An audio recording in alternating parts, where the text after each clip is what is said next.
దేవుని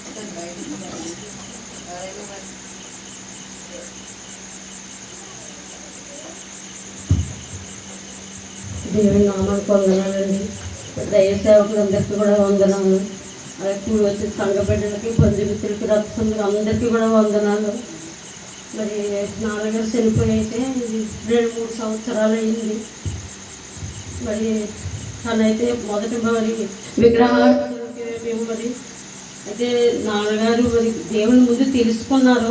కానీ వెనకబడిపోయి మరి అసలు మేము ఏమనుకున్నామంటే మా మాలో అమ్మమ్మ దేవుని తెలుసుకుంటారు మేము అనుకున్నాం. కానీ అమ్మమ్మని నడిపించింది ఆయనేనంట, అది అమ్మ అన్నది. అయితే అలాగా కొన్ని రోజులు వెళ్ళిన తర్వాత అమ్మని ఆఫ్ చేసేసి తను కూడా వెనకబడిపోయి మరి ఎక్కడికి అమ్మని వెళ్ళిచ్చేవారు కదా, ఆయన వెళ్ళేవారు కాదు. కానీ నడిపించిన ఆయన మానేశారు. కానీ నడిచిన ఆవిడ అమ్మమ్మకి ఇప్పటికీ సజీవురాలుగా మరి దేవుడి సన్నిధిలో నడుస్తుంది మరి ఆ బిడ్డ. మరి అందరి బట్టి దేవుడికి వందనాలు. అయితే అమ్మ మరి నాన్నకైతే ఆయనకి దేవుళ్ళు వచ్చేటప్పటికి 2 సంవత్సరాల కిందట శిరస నుంచి సిరిపాదం వరకు కూడా చర్మం మొత్తం తోలంతా ఊడిపోయింది. అయితే ఆయన ఇప్పుడు హాస్పిటల్లో ఉన్నారు. ఊడిపోయిన తర్వాత అది కాలు అరికాల్లో దళసరి గుమ్మలని అది తీలేకపోయేవాడు. అయితే అది అలాగా మరి కంపౌండర్లు అయితే ఏదైతే తీపోయారో అది చాకుతో కోసేయడంలో అది ఒక పుండు పడిపోయి అలా కాలు అలా ఉండిపోయింది 2 సంవత్సరాలు. అది ఎన్ని మందులు వాడిని ఇక్కడికి తిప్పని ఎన్ని చేసినా అది తగ్గేది కాదు. దాంతో కాలుతో అయితే సేలోకి వెళ్ళిపోవడం, ఆ మందులు పవర్ పట్టేసి సెప్టిక్ అయిపోయి కాలు అంతా చాలా పాడైపోయింది. మరి ఎన్ని మందులు వాడినా సరే తగ్గేది కాదు. తగ్గకపోతే మరి సేవకులు మరి మా ఇంట్లోకి రావడం దేవుడు గొప్ప కార్యం అది. మరి మమ్మల్ని పిలుచుకోవడానికి, మా కుటుంబాలు దేవుళ్ళకి రావడానికి మరి ఆ యొక్క ప్రార్థన మరి మమ్మల్ని ఎలా నడిపించింది దేవుడి యొక్క కృప కూడా. అయితే ప్రార్థన జరిగాయి. కానీ నేను వెళ్ళేదాన్ని కాదు, కిందకి వెళ్ళేదాన్ని కాదు. మా పిల్లలిద్దరూ అయితే కిందకి వెళ్ళేవారు ప్రార్థన, కానీ మేమిద్దరం అయితే పైనుంచే చూసేదాన్ని, కానీ అసలు కిందకి వెళ్ళేదాన్ని కాదు. కానీ ప్రార్థనలు ఎలాగ నడిపించబడి అంటే మరి దైవ ఆత్మతో ఆయన ప్రార్థనలు చాలా చక్కగా జరిగాయి. ఆ ప్రార్థనలు మరి సెకండ్ సాటర్డే రోజున శనివారం ప్రార్థన పెట్టేవారు. మరి ఆ ప్రార్థనలో ఎన్ని స్వస్థలు జరిగాయి అంటే నా కళ్ళతో నేనే చూసి నమ్మాను. మరి నాన్నకు మరి ఎలా అయితే బాగుపడుతుందేమో, పిల్లలైతే అందరూ కూడా మరి చాలా ప్రార్థన చేస్తున్నారు. ఇలాగ మరి అక్కడైతే చాలా కార్యాలు జరుగుతున్నాయి. మరి నాన్న తీసుకురామ్మ అనేసి అమ్మకు ఫోన్ చేస్తే, మీ నాన్న ఒకప్పుడు అలా చేసినది వెళ్ళరే బాబు అనేది కాదమ్మా, తీసుకురాక చెప్పు, పిల్లలు కూడా వెళ్తున్నారని చెప్పని అంటే డైరెక్ట్గా నేనే ఫోన్ చేసి, నాన్న ఇలా జరుగుతుంది, ఇక్కడ చాలా ప్రార్థనలు బాగా జరుగుతున్నాయి, మరి దేవుడి కార్యాలు అయితే అద్భుతాలు చాలా జరిగాయి, మరి మీరు ఇక్కడికి ఒకసారి రండి అని ఫోన్లో చెప్తే, అయితే అమ్మని తీసుకుని నేను వస్తానని అన్నారు. ఆయన వచ్చి మరి మనుషులు చెప్తే చూసి వెంటనే వెళ్ళిపోతారు. కానీ అక్కడ దైవశక్తి ఆ బిడ్డ అనుభవించారు.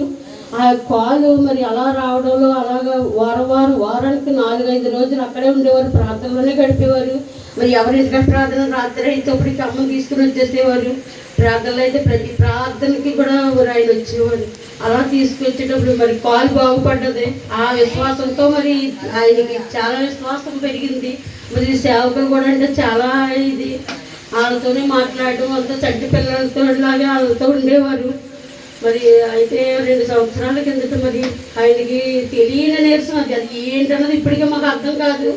ఏ డాక్టర్ దగ్గరికి వెళ్ళినా సరే ఏమీ లేదనేవారు. కానీ 2 నెలలు ఎప్పుడు చదువుతూ ఉండిపోయారు తప్ప అసలు ఆహారం అనేది తినలేదు.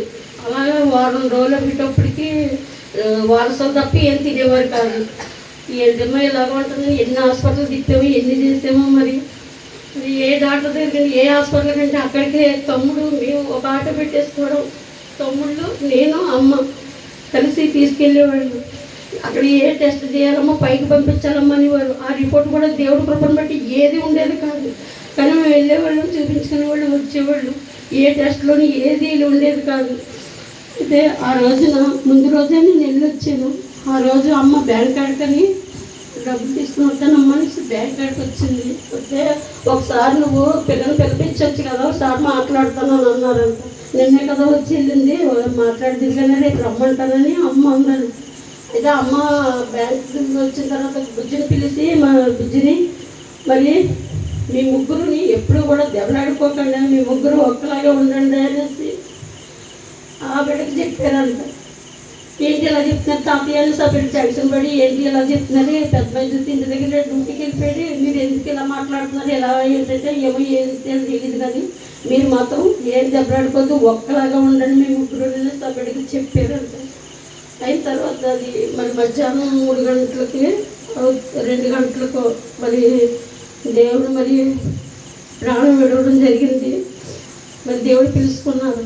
కానీ ఆయన చావులో అయితే దేవుడు కృప ఉంది. దేవుడు ఒక సాక్షిగా ఇచ్చాడు. ఆయన ఏంటంటే మరి దేవుడు మరి ఎలా పిలుచుకున్నారంటే ఈ వీధిలో పిలిస్తే అవతలి వీధిలో ఉన్న బిడ్డలు కూడా ఏంటి దేవుడిని అంతలాగా పరిశుద్ధులు 3 సార్లు ఏసయ్యా ఏసయ్యా అని 3 సార్లు పిలిచారంట. ఆ కేక పిలుచుకుని ప్రాణం వదిలేశారంట. వదిలేస్తే అవతలి దేవుడు పరిగెట్టుకుని వచ్చి ఏంటి తాతయ్య అంతంత పెద్ద కేకలు వేసేస్తున్నారు దేవుడు అనేసి పరిగెట్టుకొస్తే ఆ 3 కేకలు వేసి ప్రాణం విడిచారు. అయితే అప్పటికి మరి మాకు ఫోన్ చేసి మా బుజ్జి ఏడితే చెప్తుంది తాతయ్యని హాస్పిటల్ తీసుకెళ్తున్నారు మీరు వచ్చేయండి ఇలాగని చెప్పలేదు. సరే మేము వచ్చి తమ్ముడు పెద్ద తమ్ముడు నన్ను తీసుకొచ్చాడు.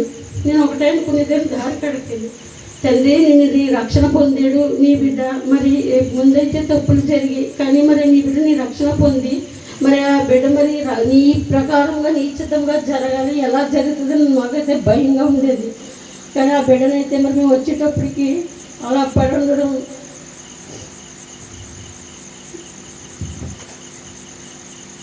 పోయేటప్పటికి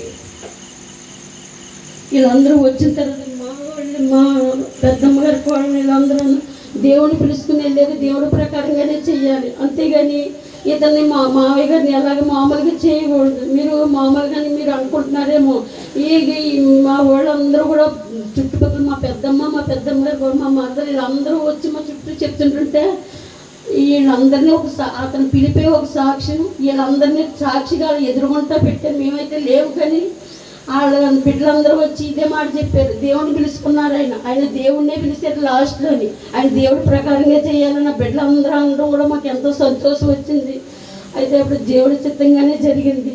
మరి ఒక గొప్ప కార్యం అది కూడా ఏంటంటే దేవుడిని నమ్ముకున్న వాళ్ళు మరి మాలో అయితే చాలామంది ఉన్నారు, కానీ నాకు చిన్నతనం నుంచి నమ్ముకున్న వాళ్ళు కూడా ఉన్నారు.